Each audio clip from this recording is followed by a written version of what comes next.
안녕하십니까. 미래에셋증권 글로벌 경영관리본부장 개경태라고 합니다. 오늘 제가 K금융산업의 현주소와 해외 진출 성과라는 주제로 발표를 드리게 됐는데요. 말씀 주신 대로 좀 시간이 지체된 관계로 좀 준비된 내용보다 조금 축약해서 빠르게 좀 설명을 좀 드리겠습니다. 우선 제가 준비한 내용은 개괄적으로 우리 금융회사가 해외에 얼만큼 진출해 있는지 현황을 보시게 될 거고요. 그 다음에 우리 미래 이쪽 포럼을 주최해 주시는 분 쪽에서 저희 미래에셋이 현재 해외 진출 성과가 상대적으로는 좋다라는 평가를 해주셨고, 그에 맞춰서 미래에셋이 지금 현재 얼마나 해외 사업을 운영하고 있는지 현황을 위주로 해서 한번 설명을 드리려고 하고 있습니다.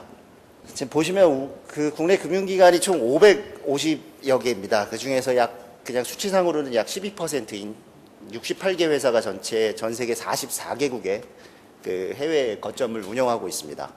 현지법인 약 200여 개, 그리고 지점과 사무소 각각 100여 개로 운영이 되고 있으며, 지금 아시아 지역을 중심으로 보면 거의 전체 국가에다 진출해서 운영하고 있는 걸 보실 수 있습니다. 이렇게 그냥 표면적으로 수치로만 봐서는 굉장히 글로벌 전체적으로 비즈니스를 운영을 하고 있는데, 결국 지금 우리 제조업의 경우에는 글로벌 탑티어로 성장한 기업들이 워낙 많은 반면 금융회사에서는 지금 나오고 있지는 않습니다.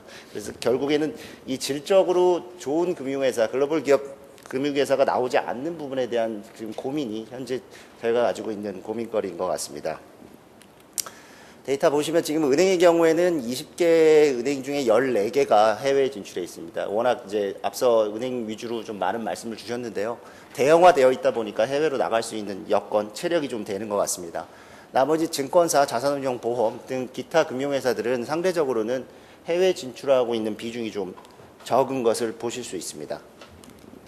간단히 살펴보면 업종별로 살펴보면 은행 같은 경우에 지금 과거 20년 동안 현지법인도 거의 3배 이상 증가했고 지점 수도 증가하는 모습을 보실 수 있습니다. 그래서 그냥 양적으로만 보면 현재 해외 진출은 계속해서 활발하게 이루어지고 있다라고 보여집니다. 아시아를 중심으로 지금 거점을 운영하고 있고요. 보험회사 역시 그렇습니다. 계속해서 해외로서의 확장 활동들은 계속 이어지고 있는 모습을 데이터상으로 보실 수가 있습니다. 증권회사의 경우에는 지금 증권회사도 비슷합니다. 계속해서 해외 진출을 적극적으로 하고 있고, 특히나 특징적인 건 아시아 지역에, 그리고 최근 들어서 인도네시아, 베트남 등에 있어서 우리 증권사의 진출이 굉장히 활발하게 이루어지고 있습니다. 증권회사와 관련돼서는 조금 이따가 저희 미래에셋을 소개하는 데 있어서 조금 더 부연 설명드리겠습니다. 자산운용사의 경우에도 보시는 바와 같이 과거 실제 해외 운용자산 규모가 거의 없었던 2002년 대비해서 지금 현재는 약 450조 원에 달하는 해외 운용자산을 운용하고 있습니다. 그리고 해외 점포도 현재 67개로 굉장히 활발하게 운영을 하고 있는 상황입니다. 운용 부분도 저희 미래에셋이 조금 주력하는 사업 부분 중에 하나로서 저희 미래에셋을 소개하는 데 있어서 조금 더 자세하게 설명드리겠습니다. 그러니까 증권사를 대표적으로 조금 한번 수익성, 비즈니스 확장 측면에서 데이터를 보시면요. 2015년 200억 정도 저희 해외법인, 우리 국내 증권사 전체로 200억밖에 못 벌던 상황에서 현재는 지금 2021년 기준으로 해서 약 3,700억 원까지 이익 규모는 굉장히 확대되어 있습니다. 운용자산 규모도, 고객자산 규모도 현재 260억 달러 수준까지 굉장히 크게 확대되어 있습니다. 이 부분은 제가 한번 그냥 의견을 좀 한번 드리고 싶은 부분입니다. 지금 해외 사업에 있어서 지금 중요성이나 필요성, 당위성 이런 부분들에 있어서는 모두 공감대가 형성되어 있는데, 과연 이제 우리 금융회사가 해외에 나가 성공할 수 있느냐에 대한 확신은 아직도 조금 부족한 것 같습니다. 근데 몇 가지 측면에서 보면 우리도 그 가능성을 충분히 엿볼 수 있다고 판단이 되는데요. 첫 번째, 지금 우리나라가 보유하고 있는 우수한 IT 인프라, 그리고 인력, 경쟁력입니다. 실제로 우리 미래에셋의 경우에도 인도네시아나 베트남, 인도에 지금 온라인 플랫폼 기반의 사업을 굉장히 확장하고 있습니다. 아시다시피 앞서 말씀도 주셨지만 이제 금융산업도 플랫폼 산업으로 굉장히 빠르게 변하고 있습니다. 이미 변해 있고요. 그러니까 환경에 맞춰서 저희가 갖고 있는 IT 인프라나 노하우, 기술 경쟁력은 분명히 그 해외로 뻗어나가는 데 있어서 기반이 될 수 있습니다. 그리고 저희 미래에셋이 지금 현재 인도네시아, 베트남 등에서 그 성공 경험을 하고 있는 상황입니다. 두 번째로는 지금 그 국내 금융사도 해외의 운용사들 못지않게 전 세계의 운용 자산에 접근할 수 있는 접근성이 굉장히 좋아졌습니다. 이제 어느 시장이고 네트워크가 다 형성되어 있기 때문에 그 운용에 대한 경쟁력도 충분히 경쟁력 있는 상품을 만들 수 있는 환경은 조성되어 있다고 봅니다. 그리고 마지막으로 지금 과거에는 저희가 홍콩, 뉴욕, 런던, 싱가포르 그 국제 금융의 중심지를 중심으로 해서 이 금융 비즈니스가 운영이 됐다면 이제는 그 아시아의 신흥국 위주로 해서 굉장히 빠른 성장을 그 이뤄내고 있습니다. 그 기반으로 저희도 그 현지 시장에 직접 진출해서 현지화를 통해서 사업을 확대해 나간다면 충분히 성공 가능성이 있어 보이고 지금 저희 미래에셋이 계속 그런 전략들을 구사를 하고 있습니다. 그래서 이 종합적으로 봤을 때 앞서 말씀드린 대로 이 성공 가능성이 있느냐 했을 때 충분히 저희에겐 잠재력이 있고요. 다만 이러한 그 해외 사업이라는 게 그 단기간 내 성공하기는 어려워 보입니다. 결국 그 회사가 굉장히 장기적인 시각에서 장기적인 관점에서 진출을 해야만 그 성공을 거둬낼 수 있을 것이라고 판단이 됩니다. 다음으로는 저희 미래에셋 그룹의 그 해외 사업에 대해서 조금 설명드리는 시간을 갖겠습니다. 저희는 2003년에 홍콩의 운용사로 처음에 해외 진출을 시작했습니다. 그래서 불과 약 20년 정도의 역사를 가지고 있고요. 그 해외 현재 15개 국가에 진출해 있습니다. 그리고 해외 법인, 사무소 총 38개를 운영하고 있고, 그 전체 임직원 13,000여 명 중에 해외 약 3,300여 명의 임직원이 있습니다. 전체 그룹 자기 자본은 약 17.3조 원이고 지금 그 해외에 약 5.4조 원, 30% 이상 배분이 되어 있습니다. 그리고 그룹의 세전 이익은 약 2조 원 규모로 성장을 했고 해외 비중이 현재 20%를 넘어선 상황입니다. 작년 기준으로 약 해외에서만 약 4,500억 원의 이익을 거둬들인 상황입니다. 그리고 현재 미래에셋 그룹의 그 AUM은 약 670조 원으로 이 중에 이제 해외 자산의 AUM도 20% 수준으로 확대되어 있는 상황입니다. 저희 미래에셋은 해외 진출을 함에 있어서 그 시장 상황이나 환경 그리고 각국의 그 특색에 맞춰서 필요할 때는 자체 설립 그리고 어느 경우에 따라서는 적극적인 M&A를 통해서 성장을 해왔습니다. 특히 최근에는 ETF 시장의 성장세에 기반해서 저희가 2018년에 글로벌 X ETF 전문 운용사를 미국 운용사를 인수를 했습니다. 그 결과 최근에 저희가 그 ETF 자산 규모가 국내에서 운용하는 ETF를 포함해서 100조 원을 넘어섰습니다. 그래서 그 글로벌 전체 순위로 봐서도 약 10위권에 가까운 순위로 성장을 해 있는 상태입니다. 저희 그 그룹의 그 해외 사업 중 주력 분야의 하나인 증권에 대해서 조금 더 자세히 설명을 드리면요. 지금 10개 해외 법인을 운영하고 있는데요.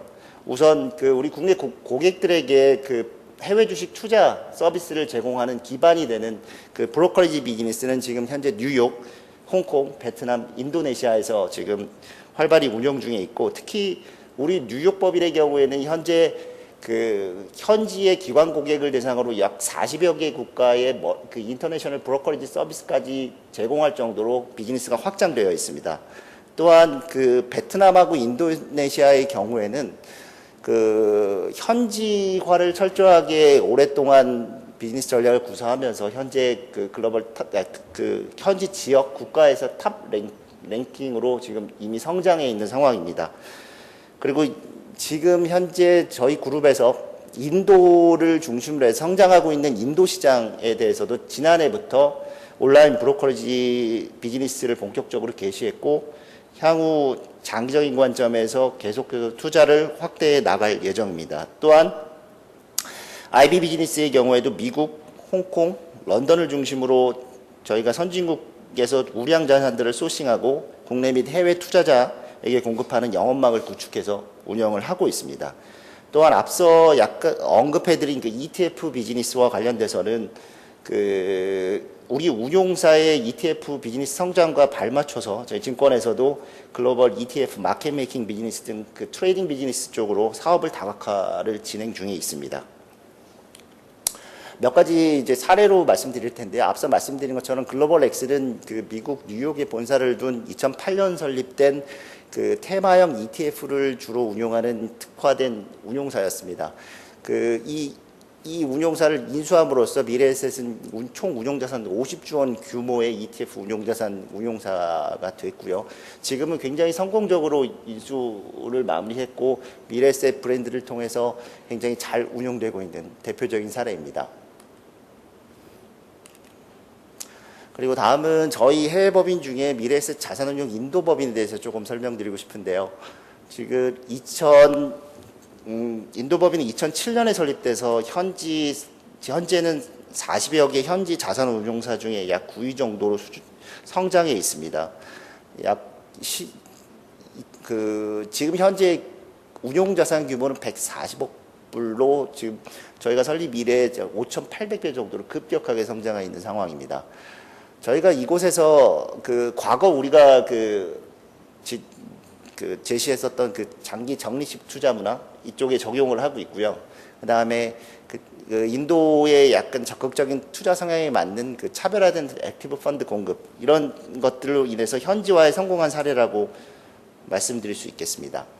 다음은 베트남 법인인데요. 저희 증권의 베트남 법인입니다. 현지에서 브로커리지 시장 점유율 4위 정도로 성장해 있습니다. 그리고 외국계 증권사로서는 1위고요. 앞서 말씀드린 것처럼 저희의 이 베트남 법인의 경우에는 본사가 가지고 있는 브로커리지 IT 경쟁력을 기반으로 해서 이쪽에 많이 도입을 했습니다. 그 결과 급격한 성장의 경험을 얻을 수 있었고요. 그리고 앞으로도 지금 마지막에 보시는 바와 같이 모바일 트레이딩 플랫폼을 고도화시키는 게 앞으로의 경쟁력이라고 판단하고 IT 분야에 집중 투자를 계속하고 있습니다. 이상 전체적으로 준비된 내용을 마치고요. 저희가 나름 이제 금융투자 산업에 있어서는 우리나라를 대표해서 해외에서 활발하게 사업을 하고 있다고 책임감을 갖고 있습니다. 앞으로도 저희의 해외 사업에 있어서 많은 관심과 응원 부탁드리겠습니다. 감사합니다.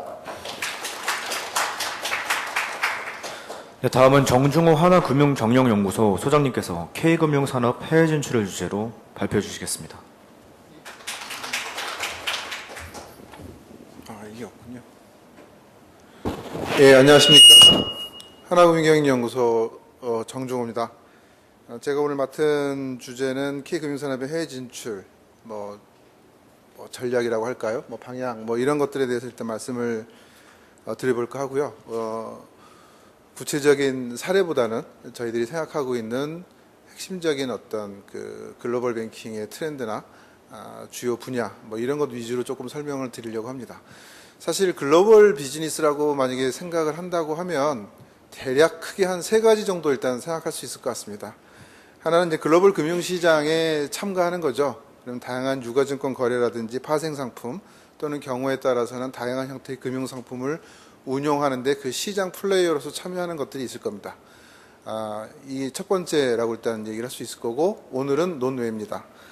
그 다음에 이제 두 번째 생각하는 것들이 사실은 해외 투자 기업들, 우리 기업들이죠. 여기에 대한 소위 말하는 실물 지원 기능 같은 것들이 있을 겁니다.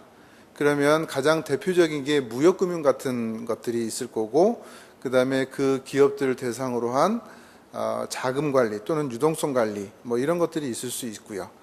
그 다음에 이제 더 나아가서 만약에 생각을 한다 그러면 IB 비즈니스 같은 게 있습니다. 주로 특정 국가의 인프라나 아니면은 각종 어떤 개발 사업들 이런 데 이제 참여하는 형태의 주로 이제 실물과 관련된 이런 비즈니스들이 있을 겁니다.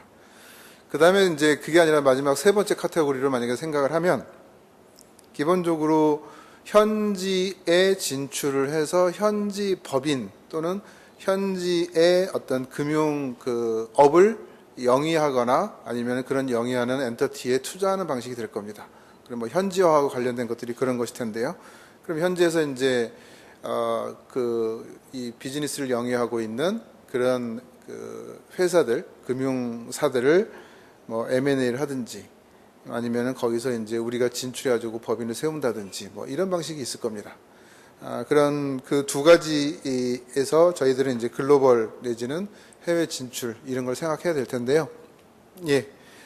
일단 국내 은행들 같은 경우 21년 기준으로 보면 대략 국내 은행들의 해외 점포, 해외 부분의 총 자산, 우리나라 이제 국내 은행 다죠. 그게 한 1,832억 불 정도 됩니다. 우리나라 돈으로 한 4, 50조 정도 되는 거죠. 그 정도입니다. 그 정도라고 하면은 국내 은행 전체 자산 규모 사이즈를 봤을 때 사실은 한 10분의 1, 뭐 아주 좋게 봐도 10분의 1이 채 안 되거나 뭐 그런 정도라고 할 수 있습니다. 뭐 지역들은 이렇게 돼 있고요. 사실은 우리가 IMF 위기 끝난 이후에 90년대 말부터 사실은 해외로 진출하는 기업들 수가 빠르게 늘었었습니다. 서브프라임 위기 직전까지는. 그러면서 이제 이랬던 해외 진출하는 기업들에 대한 어떤 금융 지원 또는 실물 지원 기능이 굉장히 이제 강조가 되기도 했었고, 그렇게 이제 발전을 해왔다가 서프라임 위기 때문에 이제 대폭 줄었죠. 이게 지금 막대 그래프로 보이는 것들은 그 해당 해에 신규로 설립된 그 해외 법인이기 때문에 누적으로 보면 이제 훨씬 많긴 하죠. 어쨌든 그렇게 되고, 그럼에도 불구하고 이제 다시 또 서프라임 위기에 조금씩 이제 증가하는 와중에 팬데믹 때 또 떨어지는, 뭐 다시 또 이제 올라갈 거라고 생각을 합니다만, 그 와중에 이제 금융자산 같은 경우는 꾸준히 늘어왔다. 뭐 이렇게 말씀드릴 수 있고요. 다만 전체적으로 지금까지 보면 어쨌든 해투 기업, 그러니까 국내 기업들의 해외 법인들이죠. 여기에 대한 어떤 금융 지원, 주로 대출이 되겠죠. 이런 것들 위주로 이제 사실은 서비스가 이제 제공되는 것들이 지금까지 이제 해외 어떤 그 지원, 이 금융사들의 주로 은행이긴 합니다만은, 그런데 이제 좀 국한돼 있었다. 그렇기 때문에 뭐 상대적으로 이자 이익의 비중, 뭐 이게 이제 큰 뭐 이런 형태를 취하고 있습니다. 그 다음에 이제 보시면 뭐 여기서부터 이제 시작을 해야 될 것 같은데, 전체 그 순이익에서 해외 부분이 차지하는 비중이 뭐 일단 국내 3대 금융그룹 거를 일단 보여드리고 있고, 그 다음에 일본의 3대 메가뱅크, 뭐 일본도 이제 빅3니까요. 그 다음에 이제 잘 알려져 있는 뭐 HSBC나 바클레이즈, UBS 뭐 이런 국가들, 주로 유럽 쪽 국가들이죠. 참고로 생각을 해보시면 미국 은행들 같은 경우는 대형 은행이라고 하더라도 해외 이익의 비중이 평균적으로 10대 은행 평균이 20%가 안 됩니다. 그러니까 그 유럽 은행들이 사실은 해외 쪽에 비즈니스가 굉장히 많은 편이고요. 어쨌든 이렇게 보면 이런 차이점들이 어디서 나타날까라는 것들이 일단 궁금하실 수 있을 거예요. 그걸 위주로 일단 뒤에서 설명을 드리려고 합니다. 참고로 일본 은행들 같은 경우는 자산 규모로 보면 우리나라 그 3대 금융그룹들보다 7배에서 10배가량 자산 규모가 큽니다. 그러니까 우리가 일본을 항상 만만하게 보지만 글로벌 마켓에서는 일본하고 우리나라 은행들은 레벨이 다르죠. 이거는 뭐 제가 이제 오늘 말씀드리려고 하는 것들은 제일 끝에 있습니다. 결국 이제 최근 한 쭉 한 20, 30년 이렇게 쭉 보고, 특히 최근 뭐 한 5년 정도 트렌드를 좀 보면 결국 어떤 은행보다는 비은행 영역과 핀테크 기업들을 M&A 하는 추세가 글로벌 은행들이, 주요 은행들이 해외 진출하는 굉장히 유효한 방법이더라. 이런 부분들에 대해서 우리가 벤치마킹할 필요가 있다라는 것이고요. 그 다음에 이제 두 번째는 이제 뭐 지속 가능 디지털 기반 크로스보더, 쉽게 얘기하면 그겁니다. 지속 가능 금융, 넷제로하고 관련된 소위 그린 파이낸스라고 해도 좋고요. 이런 부분들에서 소위 채권 발행이나 아니면은 그 대출 같은, 그리고 이제 다양한 경우에 따라서는 인프라에 대한 어떤 투자까지 포함이 될 텐데요.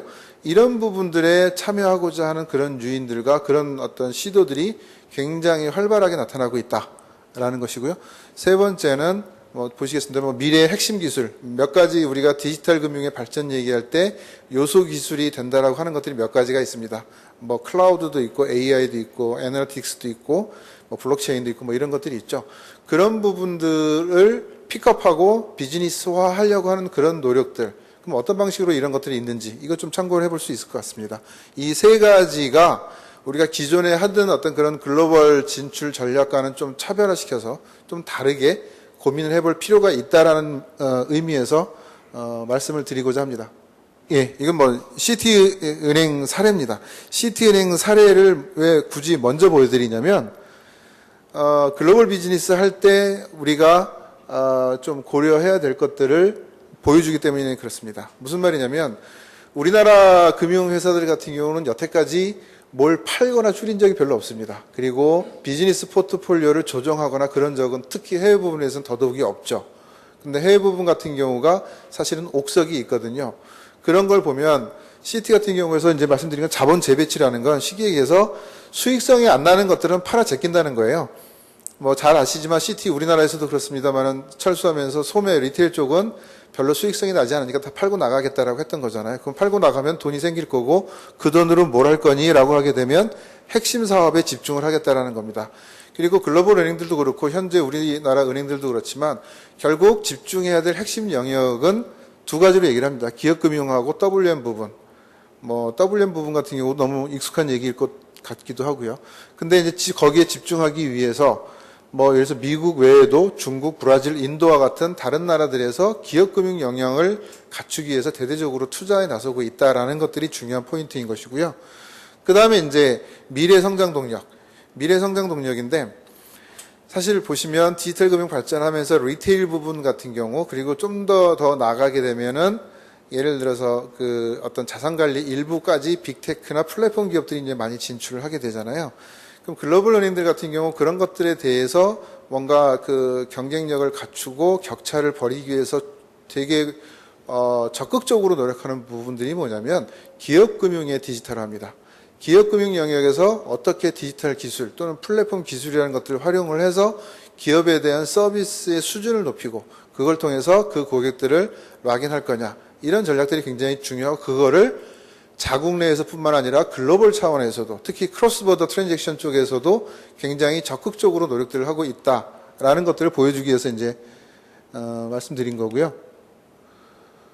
옆에 보시면 일단 첫 번째는 M&A부터 이제 간단하게 보시겠습니다. 그러면 보시면 쭉 JP 모건부터 주요 은행들이 소위 다른 나라 가서 자기네 나라가 아니라 다른 나라 가서 핀테크 업체들 뭐 이런 것들을 인수하는 것들을 뭐 보여드리고 있습니다. 규모 같은 경우는 뭐 크고 작은 차이가 있기는 합니다만은 예를 들어서 JP 모건이 뭐 비바 월렛 같은 게 그리스 쪽에 있는 핀테크인데 뭐 이런 거를 사가지고 거기를 진출한다든지 그냥 예시적으로 말씀드리면 JP 모건이 유럽에 인터넷 전문 은행을 세웠어요. 영국에 체이스 UK라 해가지고 인터넷 전문 은행을 세우면서 영국의 리테일 시장을 공략을 합니다. 은행들 입장에서는 사실은 해외에 리테일 어떤 영업을 하는 게 제일 부담도 크고 비용도 많이 드는 일입니다. 왜냐면은 점포망도 있어야 되고 거기에 따라서 오퍼레이팅 하는 어떤 오피스 센터도 있어야 되고 뒤에 인프라도 있어야 되고 이런 것들이 많이 들기 때문에 굉장히 안정적이거나 빠르게 성장하는 시장이 아니면 진출하기 쉽지 않거든요. 그런데 그런 장벽을 조금 완화시켜주는 부분들이 뭐냐면 디지털 뱅크입니다. 그래서 인터넷 전문으로 일단 영국에 들어가서 지금도 적자예요. 근데 지금 들어간 지 한 2년 됐는데 지금도 적자지만 그 사이에 리테일 고객을 100만 명을 모았어요. 그래서 앞으로 뭐 설립한 지 5년 안에, 그러니까 한 3년 남았네요. 그 안에 흑자 전환한다는 것들이 내부 목표라고 얘기를 합니다. 그래 놓고 독일에도 다시 또 인터넷 전문은행 하나 더 세울 거야. 뭐 이러고 있습니다. JP 모건 같은 경우는. 그러니까 뭐냐면은 통상 글로벌 그 은행들은 다른 나라 들어갈 때 그 나라의 은행을 인수하는 경우가 아니라면 자기네들이 직접 리테일 쪽으로는 잘 안 들어갑니다. 코스트가 많이 들고 수익성이 잘 안 되고 로컬 뱅크들하고 경쟁력이 떨어지는 부분들이 있다 보니까 끼케야 시티가 우리나라에 들어왔을 때도 사실 원래 목적은 자산 관리하고 싶었던 거지 리테일을 하고 싶었던 건 아니거든요. 아무튼 뭐 그런 문제들이 있습니다. 그래서 이제 이런 것들도 있고 그런 거 하면 다른 뭐 골드만삭스는 좀 다르지만 뭐 이런 것도 이제 예를 일단 보여드리는 겁니다. 그럼 JP 모건이 왜 이렇게 하느냐? 아까도 말씀드렸지만 JP 모건 그룹이 되게 크지만 글로벌 은행이지만 순이익 중에서 78%가 북미 지역입니다. 미국, 캐나다에서 나오는 이익이에요. 그러니까 이익의 포트폴리오가 굉장히 나름대로는 편중돼 있다라고 생각할 수 있죠. 특히 유럽 그 금융회사들에 비하면. 그러니까 예를 들어서 유럽이나 중동, EMEA 지역이죠. 그 다음에 아시아 태평양 지역, 남미 이렇게 있는데 남미 쪽은 스페인 은행들이 훨씬 세거든요. BBVA나 산탄데르 쪽이 워낙 프레젠스가 높으니까 자기들이 장점을 갖고 있는 유럽이나 중동 또는 아태 지역에서의 수익성을 또 수익 비중을 더 높이겠다라는 전략의 일환인 것이고요. 그래서 이제 이런 방식을 쓴다라고 일단 말씀을 드릴 수 있습니다. 뭐 이거는 뭐 BBVA 스페인의 아마 지금 넘버 원이죠. 스페인의 넘버 원 뭐 은행이고 가장 디지털 금융을 적극적으로 했던 은행이기도 한데 뭐 얘네들 같은 경우도 보면 쭉 보시면 순이익 비중을 보시면 국가별 포트폴리오 보면 스페인 은행이고 스페인어를 쓰는 남미 지역에서 되게 프레젠스가 높지만 정작 남미 쪽의 프레젠스는 굉장히 낮습니다. 수익이 10%밖에 안 되니까. 산탄데르가 먼저 들어가서 거기서 비중이 높고 자기네들은 뒤쳐져 있는 거죠. 따라가야 되겠는데 어떻게 따라갈래라고 했더니 브라질에 사실은 디지털 뱅크를 인수하는 방식으로 여기서 프레젠스를 높이는 이런 전략을 쓴다는 거죠. 1번 같은 경우는 그냥 퉁쳐가지고 얘기하면 3대 메가뱅크만 가지고 일단 말씀을 드리자면 1번 같은 경우도 유명하게 자국의 기업들이 해외 진출할 때 지원해 주는 걸로 글로벌 진출을 먼저 시작했습니다. 그래서 그걸 뭐 컨보이 시스템이라고 보통 표현도 했었고 우리나라가 일정 정도는 일본식 모델을 따라했던 측면도 있죠. 그러다가 점점 더 얘네들이 이제 했던 게 예를 들어서 MUFG 같은 경우는 미국 10위권 은행을 인수해가지고서는 유니언뱅크라고 그래서 이제 저기 한 것도 있지만 전부 다 지금 동남아시아에 포커싱을 하고 있습니다. 그래서 적어도 비교적 최근까지만 하더라도 보시면 베트남 2위 은행, 뭐 태국 5위 은행, 필리핀 중대형 은행, 무슨 뭐 인도네시아 탑 10 은행 이래가지고 뭐 돈이 많으니까 굉장히 큰 은행들을 인수하면서 동남아 시장에 진출하는 전략들을 많이 폈었고요. 그러다가 최근 뭐 한 2, 3년 사이에 이렇게 보면 방향이 여기도 굉장히 핀테크 기업이나 플랫폼 기업들 현지에 그런 기업들하고 제휴하거나 투자를 해가지고서는 진출을 확대하는 뭐 이런 전략들을 쓰고 있다라고 볼 수 있고요. 이게 저희들은 우리 국내 금융사들한테도 굉장히 어떤 인사이트를 주는 거다라고 생각하고 있습니다. 그다음에 뭐 크로스보더 소위 이제 국경 간, 국가 간의 여러 가지 교역, 뭐, 그게 뭐, 무역금융도 있을 수 있고요. 뭐, 또는 뭐, 소위 뭐, 다른, 뭐, 자금 관리 이런 이슈들도 있고, 뭐, 제가 이제 말씀드리고 싶은 거는 뭐, 인프라 투자나 뭐, 이런 것도 포함이 되는 건데, 여기서 봤을 때 이제 트랜잭션이나 사실은 자산 관리, 결제 서비스, 이 국경 간 결제를 말을 합니다. 그 다음에 이제 지속 가능 연계된 어떤 소위 데트 인스트루먼트 쪽, 이런 쪽에 기회가 있을 거다라고 생각을 합니다. 트랜잭션 뱅킹이라고 하는 거는 크게 보면 두 가지입니다. 무역금융하고 그 글로벌 자금관리 뭐 이런 거거든요. 금융회사 같은 경우는 또는 이제 이런 그 해외에서 이게 이 비즈니스를 하는 대기업 같은 경우는 자금이라는 게 사실은 자금 쇼티지와 아니면은 좀 여유 자금 이런 것들을 계속 잘 활발하게 매칭시켜주면서 관리하는 것들이 굉장히 중요하니까요. 근데 우리나라 같은 경우는 사실은 글로벌 네트워크가 조금 취약하기 때문에 글로벌 CMS에서는 별로 두각을 나타내지 못하고 있는 편이긴 합니다. 주로 대기업들은 그래서 글로벌 은행들하고 거래를 하죠. 국내 기업들보다는. 왜냐하면 걔네들은 언제든지 어떤 통화로든 간에 바로바로 리퀴디티를 공급을 해주고 그걸 관리하는 그런 역량이 있고 네트워크가 있는 반면에 국내 은행들은 조금 한계가 있기 때문이긴 해요. 하지만 어떤 걸 보는 거냐면 지금 보시면은 사실 딱 보시면은 밑에 보시면 트레이드 파이낸스 무역금융하고 캐시 매니지먼트 보면 캐시 매니지먼트가 수익의 비중이 굉장히 높잖아요. 훨씬 압도적으로 높잖아요. 근데 어떤 게 있냐면 예를 들어서 캐시 매니지먼트만 은행한테 필요로 하는 기업들은 별로 없습니다. 유사시에 무역금융이나 이런 대출 서비스와 연계가 되어 있기를 바라는 그게 이제 어쨌든 기업들의 니즈가 있는 거죠. 그 다음에 예를 들어서 그 글로벌 뭐 이런 공급망이 됐든 거래가 됐든 글로벌 연계된 비즈니스들이 굉장히 폭이 넓어지면서 대기업뿐만 아니라 중견기업, 중소기업, 그건 꼭 국내뿐만 아니라 해외도 마찬가지입니다. 글로벌 어떤 그 거래라는 것들이 계속 꾸준히 늘어날 수밖에 없잖아요. 그래서 이제 그런 쪽으로 사실은 무역금융과 중소기업 특화된 부분들, 그 다음에 이제 소위 뭐 원화창 관계라든지 거래 관계로 이어진 그 기업들 간의 공급망 금융이라고 하는 것들, 이런 것들의 영역들이 자꾸 넓어지고 이거를 넓은 의미에서 보면 트랜잭션 뱅킹이다라고 볼 수가 있거든요. 이런 부분들에서는 우리가 조금 더 적극적으로 조금 한번 트라이를 해볼 그런 여지가 있다. 라는 어떤 그런 생각을 가지고 있습니다. 보시면 그렇게 해서 예를 들어서 트랜지션 뱅킹과 관련해 가지고 결국 무역과 관련된 업무, 결제와 관련된 업무, 공급망 금융 쪽, 그다음 그 뒤에 IT 인프라 이런 영역으로 본다 그러면 뭐 저게 숫자로 딱 확인이 되는 건 아니지만 쫙 째려 보시면 미국 쪽 은행들은 이 결제 서비스, 크로스보더 결제가 되겠죠. 그런 것들 지들이 다 못하니까 그런 여러 가지 지급결제 사업자들하고 제휴해가지고 서비스를 강화한다라는 것들을 보실 수 있어요. 그래서 쟤네가 사실은 디지털 코인이라든지 아니면 스테이블 코인이라든지 이런 것들에 대해서 굉장히 적극적인 관심을 갖고 있는 이유도 이런 겁니다. 결제 편의성을 높여줄 수 있는 거라면 우리는 받아들일 거야. 뭐 이런 게 있는 거죠. 반면에 뭐 유럽 같은 경우도 물론 뭐 결제 쪽이 있기는 합니다만은 주로 이제 요쪽 기업 솔루션 이런 것들을 통해 가지고 이제 제공함으로써 기업에게 접근하려고 하는 그런 것들이 있고요.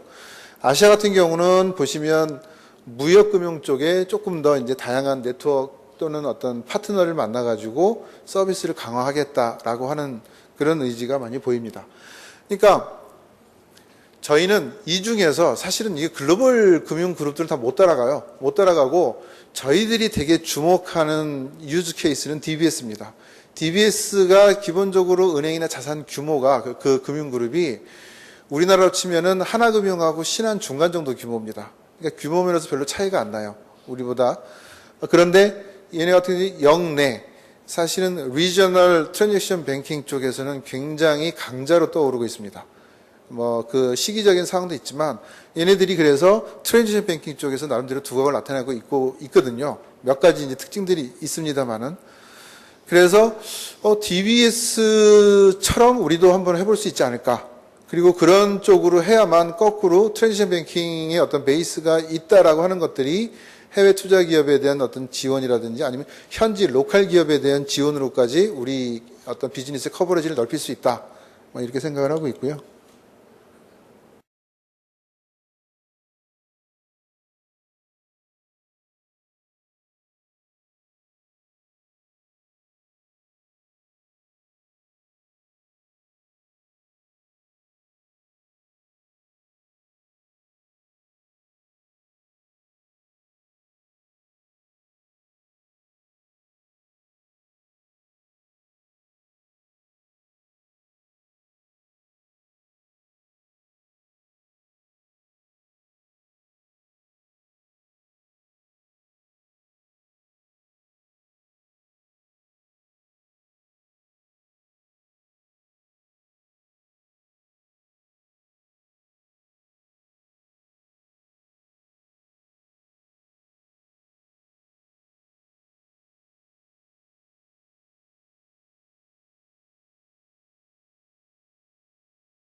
지금 주요 은행들은 일종의 컨소시엄 만들어가지고 자기들만의 멤버십을 가지고 그 거래 시장을 하거든요.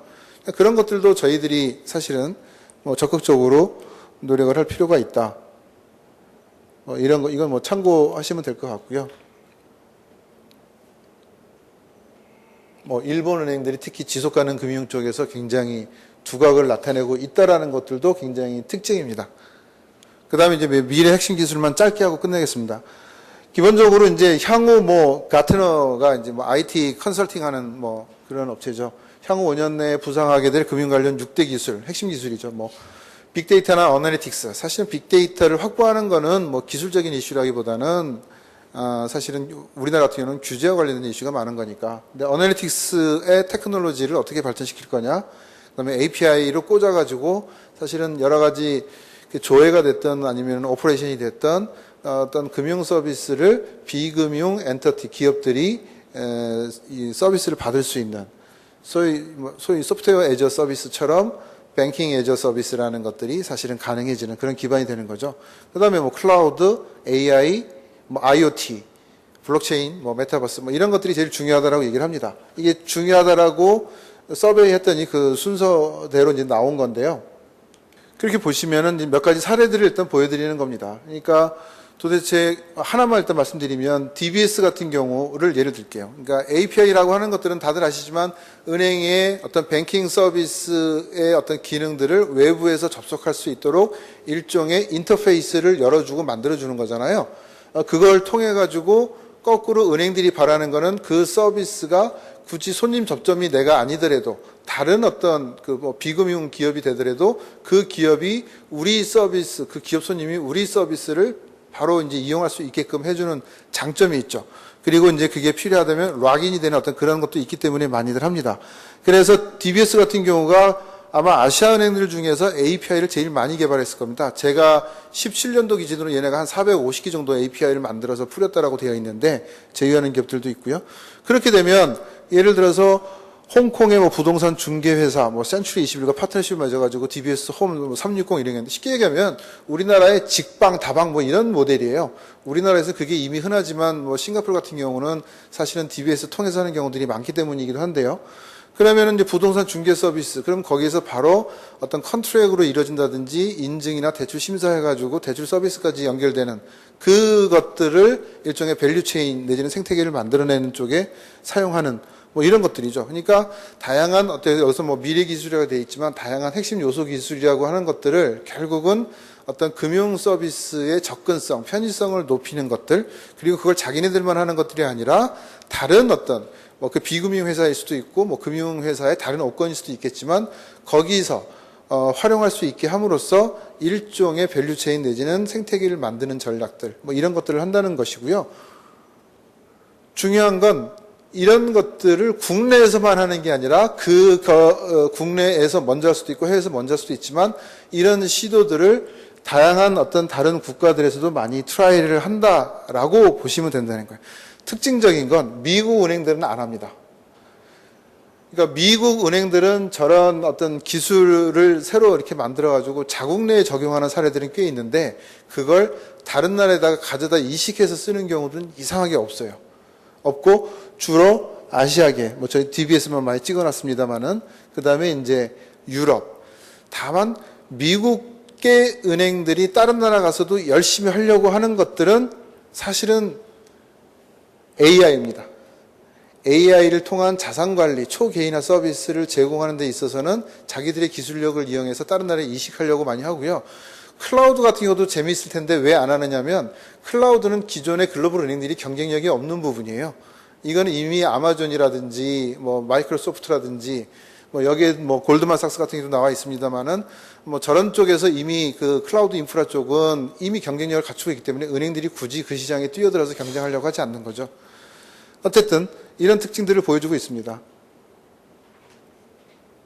그래서 그냥 한마디로 말씀드리면 결국은 이제 우리가 해외 진출하는 기업들, 무역금융 위주의 어떤 이런 해외 진출 기업들 실물 지원해주는 어떤 그런 어떤 기능을 조금 더 벗어나서 독자적인 어떤 비즈니스 영역들, 시장 진출이라는 것들이 필요할 거고 그런 것들이 말씀드렸듯이 비은행 영역이나 어떤 관련된 핀테크, M&A 이런 것들을 통해서 우리 외연을 확장한다든지 아니면 트랜잭션 뱅킹 같은 것들을 통해서 트랜잭션 뱅킹 중에서 우리가 할 수 있는 부분들 그런 부분들을 찾아서 영역을 끊임없이 넓혀가는 것들이 또 필요하다라는 얘기 끝으로 뭐 핀테크 쪽하고도 관련이 있기는 합니다만은 이런 그 기술이 사실은 뭐 대단히 죄송한 얘기지만 국내 핀테크들보다도 훨씬 뛰어난 기술 스펙을 가진 동남아시아계의 핀테크들도 상당히 많이 있습니다.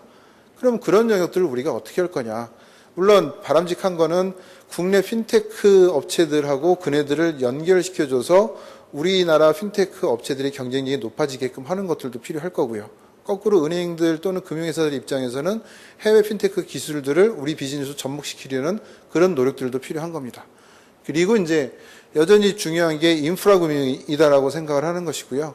예를 들어서 뭐 아랍에미레이트도 있고 인도네시아 같은 경우는 될지 안 될지 모르지만 수도를 아예 옮기겠다라고 얘기를 합니다. 그럼 대규모 개발 사업이라든지 인프라 투자 같은 것들이 필요하거든요. 꼭 친환경이 아니라고 하더라도. 그런데 사실은 국내 은행들은 그 시장에 단독으로 들어가기 쉽지 않습니다. 일단 첫 번째 레퓨테이션이 안 되고요. 그러니까 티켓을 안 주는 거죠. 두 번째는 조달 코스트가 이런 글로벌 은행들보다 뭐 몇백 bp 이상 높기 때문에 안 되거든요. 이런 것들을 어떻게 할 거냐라는 것들에 대한 고민들도 사실은 필요하다라고 생각을 하고 사실 그거는 산업은행 같은 데하고 컨소시엄에서 들어가야죠. 어떻게 보면은 그게 정부에서 해줄 역할이라고 저는 생각을 합니다. 장황했지만 여기서 마치겠습니다. 다음 순서로 K금융산업의 해외 진출 성과 개선 방향을 주제로 토론을 이어가겠습니다. 정유신 원장님이 토론의 좌장을 맡아주시겠습니다. 또한 서병훈 실장님, 이준규 국장님을 비롯해 앞서 발제를 맡아주신 개경태 본부장님, 정중호 소장님께서도 토론에 참석해 주시면 감사하겠습니다. 그러니까 사실 우리 K금융 국내도 좀 문제가 많이 있지만 지금 해외 쪽 이런 부분들 많은 노력을 하셨음에도 불구하고 이때까지는 뭐 여기 제목 그대로 금융 그러면 내수산업 이제 수출 쪽 나가는 그런 쪽이어서 저도 좀 할 말이 많은데 그 할 말을 하지 않는 게 좋을 것 같아요, 그죠? 그래서 어떻게 보면은 지금 뭐 이제 SV 사태 터졌지만 주기적인 어떤 큰 어떤 그런 쇼크가 지금 앞으로 계속 올 텐데 구조적인 것도 지금 보면은 뭐 디지털라이제이션이라든지 이런 것도 오고 또 미중 갈등 때문에 또 새로운 또 그 지금 그런 그 변화가 있고 그런 과정 속에서 지금 쭉 듣다 보면 해외 나가서 하는 그런 것도 은행이 그러니까 그 은행이든 증권이든 또는 뭐 이 금융 쪽이 자체 기존에 있던 어떤 그런 비즈니스를 갖다가 확장하거나 그런 게 있고 그것도 이제 세컨더리 쪽에서 얻는 그런 이익, 그다음에 프라이머리에서 기업을 갖다 도와주는 그런 이익 같이 저기 하는 거, 그다음에 새로운 디지털라이제이션 이런 구조적인 변화 속에서 새로운 걸 갖다 찾거나 아니면은 비금융 영역하고 또 하는 굉장히 다양한 그런 부분들이 있는데 이제 그런 부분들을 지금 사실 좀 말씀도 많이 주셨어요. 그래서 주신 그 말씀을 기초로 해서 먼저 우리 서병호 실장님 먼저죠? 예, 좀 말씀 좀 간단히 코멘트 해주시고 그다음에 우리 이준규 부장님. 네. 예, 시간이 얼마 없기 때문에 그냥 간단하게 말씀을 드리겠습니다. 그냥 세 가지인데요. 첫째는 일단 이렇게 평소 그냥 느끼는 바를 그냥 세 가지로 줄여서 말씀을 드리면, 첫째는 금융 서비스 산업이라서 어쨌든 물건을 그냥 단순히 파는 게 아니라서 현지 고객의 취향 잘 알아야 되고, 따라서 현지화가 핵심이라고 생각합니다.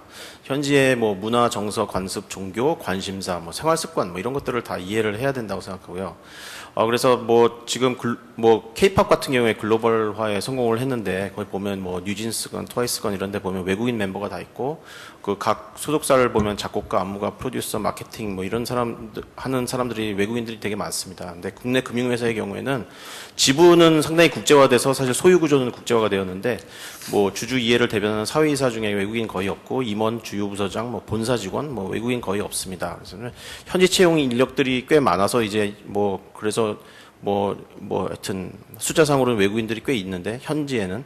예, 근데 이제 이 사람들 또 종종 본사로 초대합니다. 그러면 그 기회에 이제 현지 문화를 좀 이해를 많이 하는 게 중요한데, 그거보다는 이제 본사의 어떤 문화 및 시스템 같은 거를 이제 가르치는데 초점을 맞춰져 있어가지고, 그게 좀 아쉬운 것 같습니다. 그래서 그러다 보니까 아까 국내 은행도 보면은 우리나라와 마찬가지로 그 이자 수익이 대부분이고 뭐 하더라고요. 근데 이게 그러니까 현지에 대한 이해가 부족한 상태에서 한국의 비즈니스 모델을 현지에 그대로 적용하는 경향이 있기 때문에 그런 게 아니냐. 그래서 비즈니스 모델이 그대로니까 수익 구조도 그대로고 또 현지 상황이 잘 적용이 잘 안 되다 보니까 큰 성공 사례가 나오지 않는 것 같습니다. 그래서 좀 하여튼 사람부터 시작해서 기업 문화도 그렇고 글로벌화를 좀 하는 게 중요할 것 같습니다. 두 번째는 금융이 인프라 산업인데, 인프라 산업으로서 이제 규모의 경제가 상당히 중요하잖아요. 지금 5대 금융지주 얘기가 나오고 있는데, 대부분의 국내 금융회사들이 선택과 집중 대신에 다각화를 선택해서 여러 나라에 골고루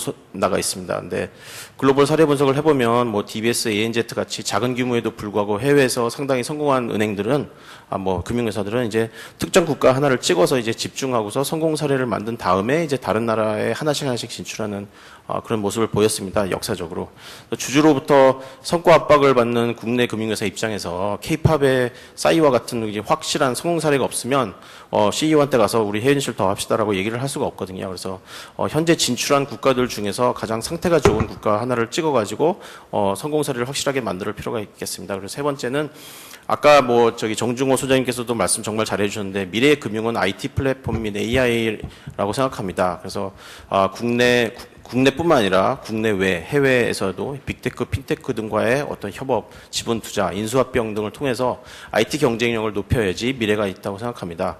그래서 점포망 부족은 현지 플랫폼과 제휴를 하면 어느 정도 보완할 수 있겠지만, AI 역량 같은 게 좋아야지 초개인화 맞춤형 서비스 제공이 가능하기 때문입니다. 그래서 제1주제였던 융복합을 위한 금산분리 완화는 해외 진출을 위해서도 상당히 중요하다고 생각합니다. 감사합니다. 네, 감사합니다. 우리 이준교 국장님. 뭐 짧게 얘기하시는데 어차피 또 뭐 좀 저 얘기하는 과정에서 얘기도 주셨으니까 지금 뭐 지금 많이 지금 당국들이 뭐 이렇게 당국들이라는 게 적절할지 모르겠는데 지원을 규제 당국에서도 사실은 이제 뭐 이렇게 혁신 지원하는 차원에서 해외 나가는 것도 좀 해주시고 있잖아요. 그래서 네네. 좀 그 앞에 두 발째 좀 말씀 주셨지만 뭐 선택과 집중 뭐 이런 것들이 있으니까 소자본의 브랜드가 좀 상대적으로 취약한 우리나라 금융이 하는 것 차원에서 봤을 때 좀 어떤 쪽에 뭐 지역적으로도 그렇고 어떤 쪽이 좀 포커싱하면 되는지도 같이 좀 포함해서 얘기해 주시면 감사하겠습니다. 알겠습니다. 감사합니다. 예, 금융감독원의 그 국제업무국을 맡고 있고 또 중심지 센터 부센터장을 좀 맡고 있습니다. 사실은 그래서 해외 진출 이런 거는 감독원에서도 지원하는 업무이기 때문에 엄청 관심은 있고 도와드리는 입장에서 감독원에서는 좀 이질적인 업무긴 합니다. 하지만 저는 상당히 이거에 대해서 더 열심히 해야겠다는 생각을 항상 먼저 말씀드리고요.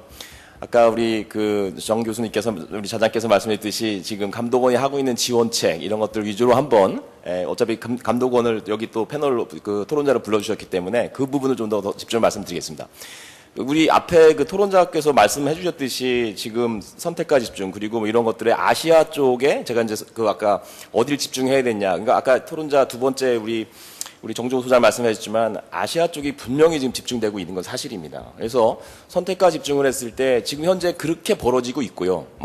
여기 제가 발표 자료 아니지만 실제 넣었을 때 보면 중국, 베트남, 인도, 아시아가 이미 68%라는 거는 입증되고 있어요. 통계적으로. 그래서 저희들은 어차피 이 부분이 금융회사가 더 진짜 잘 알고 계시다고 봐요. 어디서 수익이 날 것이냐. 그래서 그런 부분에 특히 하나 저희가 준비하고 있는 것은 베트남도 많고 중국도 많지만 지금 인도네시아 여러분 이제 언론에 많이 보셨겠지만 인도네시아는 감독 당국에서 올해 벌써 3번이나 거쳐 엄청난 뒤에 이제 말씀드리겠습니다만은 여러 가지 세미나뿐만 아니라 대사관까지 접촉해서 대사관 지금 간디 슬리시안토 소에르만 대사관까지 몇 번을 만났고 비자 문제 해결하기 위해서 말씀드렸고 협조를 얻었고 그다음에 올해는 또 마엔드라 쓰레가 청장이 직접 오셨고 원장님하고 만나서 또 세션을 가졌고 5월에는 또 인도네시아 원장이 방문하셔서 그럼 결국은 선택과 집중을 똑같이 저희도 감독원도 보고 있습니다. 물론 인도네시아만 집중, 이거 예를 하나 드린 거고요. 올해는 아무튼 타겟팅을 인도네시아에서 엄청 그렇게 어떤 회사가 갖고 있는 니즈를 저희들이 알고 있거든요. 그래서 올해 인도네시아 진출 간담회에 180명이 오셨더라고요, 감독원에. 우선 보도자료만 냈는데 참석하기 때문에 무지 많았고, 거기에 제가 여기 맨 마지막에 해놨던 거에도 이제 여기 이제 뒤에 여기 이게 제가 만든 자료가 아니에요. 그때 진출 간담회 때 우리은행의 소다라 사례를 그 당시에 와서 발표해 주시고 여기서도 엄청 왜냐하면 저희들이 왜 이런 어레인지를 하냐면 그 회사가 진출할 때 여기서 말씀드린 아까도 하나은행도 말씀했지만 20년이 걸렸다고 고백을 했어요. 20년이 걸렸습니다. 지금 소다라 은행 할 때 92년에 진출했지만 사실은 92년에 진출했지만 인수한 건 2012년에 인수를 했거든요. 그래서 여기 성공의 비결을 보더라도 여기 좀 마지막만 해놨습니다만 장기적 준비 엄청 시간이 많이 필요하다. 그리고 또 이제 이 실제 집중이 진짜 선택과 집중을 해야 된다는 거는 저는 정확히 인식을 하고 있어요. 우리 감독원도. 지금 이게 소다라는 그런 거고 지금 이제 저희들이 지원하는 거 때문에 감독 당국이 좀 어떻게 해야 될 거냐. 잠깐 그 부분만 말씀드리면 지금 감독 강화 지금 말씀드려도 지금 인도네시아 올해 예로 거의 2달 안에 거의 폭발적으로 계속 인도네시아의 어떤 고위급과 간담을 진행시키고 있고요. 그리고 이거의 기반은 CEO 간담회를 통해서 뭐가 문제가 있는지를 다 한 다음에 그걸 다시 얘기하는 물론 이게 조금씩 더 다가가는 모습이지 완벽히 이게 끝나는 건 아닙니다. 하지만 감독당은 이런 분을 계속 열심히 하고 있고요. 해외 IR도 이제 아시아 쪽도 이제 저희들이 추진하려고 합니다. 더 효과적으로 하기 위해서 기본적으로 좀 더 효과적인 방법이 무엇일까라는 그런 부분을 지금 연구를 하고 있고요.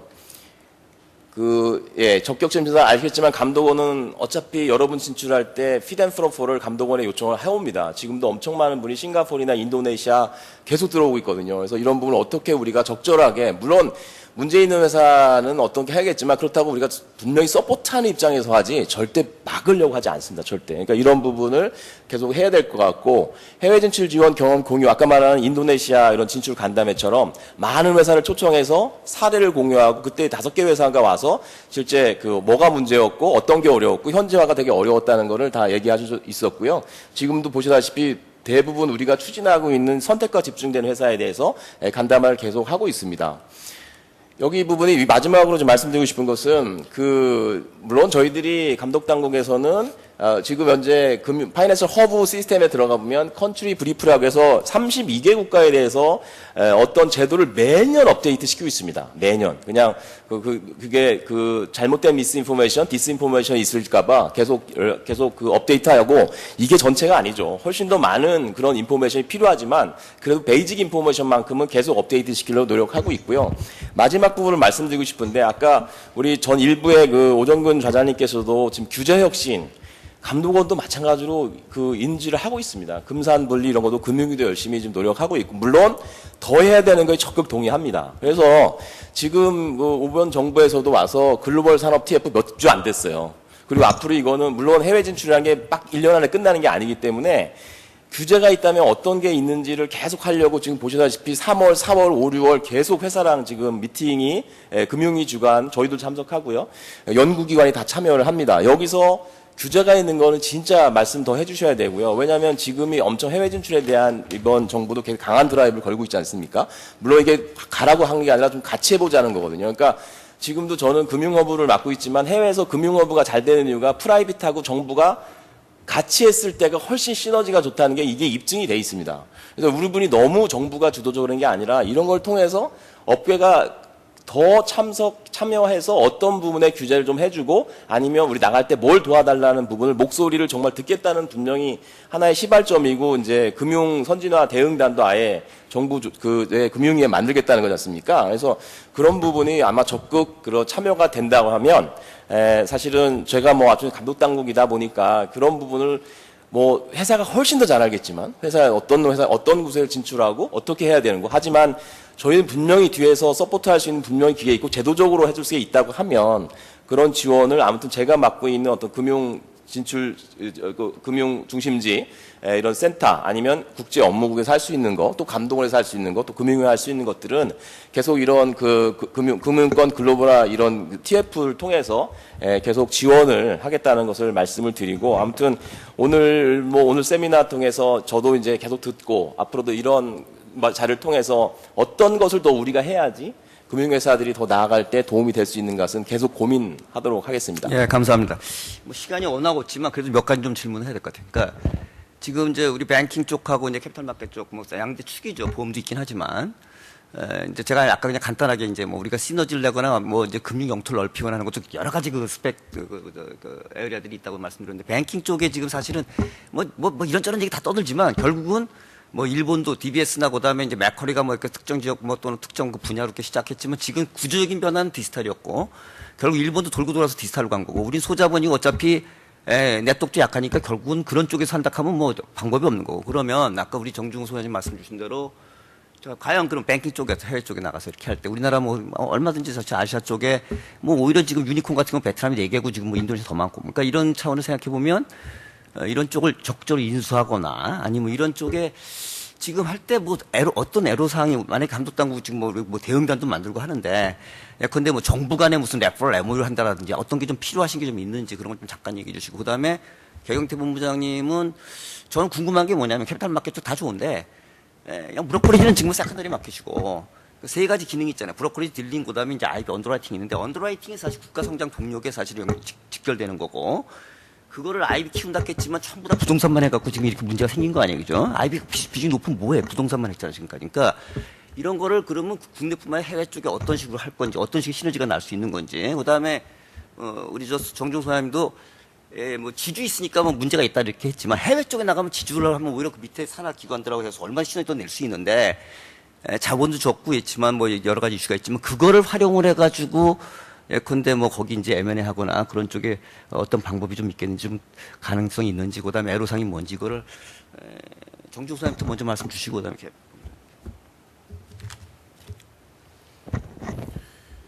예, 일단 그게 이제 저희들 같은 경우가 이제 만약에 해외에서 뭐 적극적으로 M&A를 하는데 이제 기존의 전통적인 뭐 어떤 이런 엔터티를 뭐 M&A 한다 그러면 별로 이제 이슈가 안 될 건데, 그렇지 않은 뭐 어떤 소위 이제 뭐 비금융으로 이제 분류가 되는 뭐 이런 플랫폼 기업이나 이런 그 핀테크 업체들한테 그 저기를 한다라고 했을 때, 제가 아무튼 알기로는 이게 법적으로 안 되는 건 아닌 걸로 알고 있는데, 이게 아무튼 절차상으로 아무튼 이게 굉장히 쉽지 않다라는 실무자들 얘기를 많이 들었어요. 저희가 그래서 원래 예를 들면은 저희가 이제 그 스타트업들, 핀테크들 인큐베이션 하는 게 국내에 저희 이제 원큐 에자일 랩이라고 있습니다. 각 금융 그룹들이 다 갖고 있는데, 그거를 글로벌 원큐 에자일 랩을 한번 해보려고 했었거든요. 중간에 결국은 드랍을 했어요. 그 절차상의 문제가 되게 많았는데, 죄송하게도 그게 세세하게 어떤 절차 때문에 그게 진행이 어려웠는지는 제가 지금 잘 모르고, 다만 그때 그 담당자가 되게 저한테도 하소연했던 그런 기억은 있습니다. 그래서 왜 그게 안 되는 거지? 라는 생각을 해서 뭐 아무튼 규정이나 이런 걸 보면 해외 쪽 같은 경우는 현지 그 규정을 위배하지 않는 한 뭐 인수하는데 별로 장애가 없는 걸 알고 있었는데, 그래서 뭐였을까라는 게 사실은 저는 그때 잠깐 좀 고민했던 것들이. 그럼 그게 이제 사실은 우리 저 이준교 국장님 얘기하신 거는 앞으로 이제 금융이 당국이 금융 코트라 역할도 하겠다 이제 이런 건데, 그렇죠. 거기다 플러스 예컨대 비금융과의 서로 융합적인 어떤 그런 그 저기가 있어야 된다는 말씀을 좀 주시는 건가요? 그런 거죠. 그러니까 사실 그러니까 저희들 입장에서는 그 예를 들어서 그런 겁니다. 만약에 어떤 융복합 서비스를 뭔가 한번 해가지고 그게 이제 뭐 그 은행 입장에서는 수익일 거고, 뭐 소비자 웰페어를 어쨌든 높이겠다라고 한다 그러면, 사실은 그런 테스트베드로서 어떤 해외에서 경험을 쌓고 싶은 생각들이 분명히 있거든요. 그리고 거꾸로 국내에서 뭔가 성공한 어떤 그런 비즈니스 모델이 나온다 그러면, 그대로 디지털 쪽은 상대적으로 적은 자본, 적은 투자를 가지고 우리가 시도를 해볼 수 있는 장점들이 있기 때문에 유연하게, 그렇다면 이제 해외에서도 그런 걸 한번 이식을 시켜보고 뭐 이런 것들이 필요한 거죠. 다만 이제 제가 이제 그냥 개인적인 경험으로는 사실 디지털 금융하고 관련해서는 동남아시아 국가들 같은 경우가 규율 체계가 아주 클리어하다라고 보이지는 않습니다. 좀 단순히 뭐 신용카드가 우리나라처럼 좀 잘 안 돼 있고 무슨 뭐 그 포스가 뭐 여러 개 있고 뭐 이런 불편함의 문제가 아니라, 실제로 디지털 금융이나 뭐 경우에 따라서는 융복합 서비스, 핀테크 이런 것들을 어떻게 규율할 거냐에 대한 어떤 규제 제도 정책 자체가 아직은 투명하지 않은 국가들이 꽤 있어 보이거든요. 그렇다 그러면 그런 부분들 같은 경우는 사실은 뭐 금감원이 됐든 금융위가 됐든 소위 정책 당국 쪽에서 그런 부분들을 조금 더 이렇게 명확하게 우산을 쳐주시고 같이 정부끼리. 그랬으면 좋겠다라는 뭐 바람은 좀 있습니다. 네, 감사합니다. 네, 그 저희가 이제 해외 사업을 함에 있어서 그 인베스트먼트 뱅킹 쪽의 그 언더라이팅 기능에 대해서 좀 말씀을 주셨는데요. 저희 지금 앞서 이제 저희의 해외 사업 좀 설명을 드렸는데, 이 우선은 부동산에 편중될 수밖에 없었던 거에 대해서 말씀드리면, 실제로 실제 저희가 투자할 수 있는 대상 중에 부동산의 규모는 절대적으로 큽니다. 글로벌도 그렇고요. 그건 뭐 어째 우리 저 민간은 돈 벌어야 되니까 당연한 네, 거고요. 그렇습니다. 이제 어떤 식으로 네. 타개할 이런 게 앞으로. 네네. 그래서 이제 말씀드리고 싶은 게, 우선은 부동산에 집중되어 있는 거는 그런 좀 배경이 있고요. 그 다음에 이 언더라이팅 기능 자체가 왜 커지지 못하느냐에 대해서 잠깐 말씀을 드리면, 우선 그 글로벌리 보면은 이 언더라이팅 기능이라는 게 사이즈가 굉장히 큽니다. 그 위험 인수를 해서 그거를 실제로, 그리고 단순히 인수만에 그치지 않고 결국은 그 인수한 자산들을 그 전 세계로 판매할 수 있는 판매망이 구축이 돼야 됩니다. 근데 아직 우리 그 금융투자회사, 우리와 같은 그 증권사나 운용사들이 아직까지 거기까지는 성장을 못했습니다. 그러다 보니까 앞서 좀 말씀드렸다시피 지금 저희 미래에셋 같은 경우는 그 각국의 오히려 브로커리지 비즈니스라든지 아니면 운용 쪽에서도 부동산 자산 펀드가 아닌 그 ETF 같은 좀 다른 형태, 다른 시각으로 먼저 지금 성장 전략을 좀 펼치고 있습니다. 그 이후에 만약에 사이즈가 더 커지고 위험 인수 기능이 더 확대가 된다면, 능력이 더 확보가 된다면 그 다음 단계에서 IB 쪽에서의 언더라이팅 기능들도 더 확장될 것이고, 말씀 주셨던 그 투자 대상들도 다양하게 가져갈 수 있을 것으로 보입니다.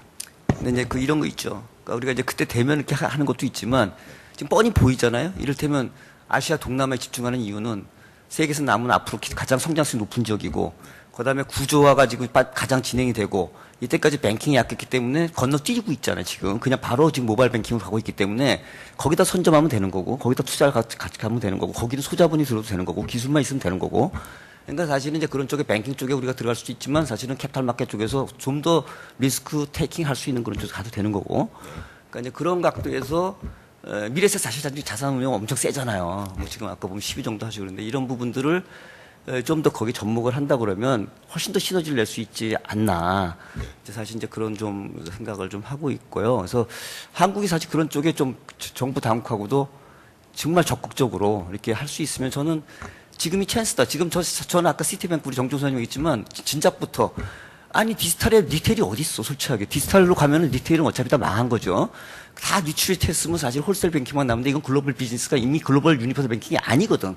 그러면 거기에 글로벌 스탠다드는 이미 바뀌었고 바뀌어야 되는데 미국은 디지털에서 자기네들이 그 얘기를 하면은 자기네들이 지금 기축통합 디지털 기축통합 얘기하면 안 하니까 큰일 나니까 지금 안 하는 것처럼 결국은 저는 지금 SBBB도 여러 가지 다른 식으로 해석을 하는데 디지털적으로 바뀌는 리턴을 디지털 리스크 쪽을 전혀 준비를 안 해서 터진 거예요. 그러니까 이게 무슨 안정과 혁신 그런 문제가 아니고 제가 볼 때는 미국이 엄청나게 지금 뒤처지고 있을 거다 나중에 이제 그런 생각을 좀 하게 되고 저는 그러면 사실 지금이 엄청난 찬스인데 물론 이제 그 리스크 관리 해야 되죠. 해야 되지만 그런 시스테매틱한 준비를 해야 되는 그런 시점에서 놓치면 절대 안 된다. 이제 그런 생각을 하고 있습니다. 워낙 시간이 없으니까 마지막으로 한번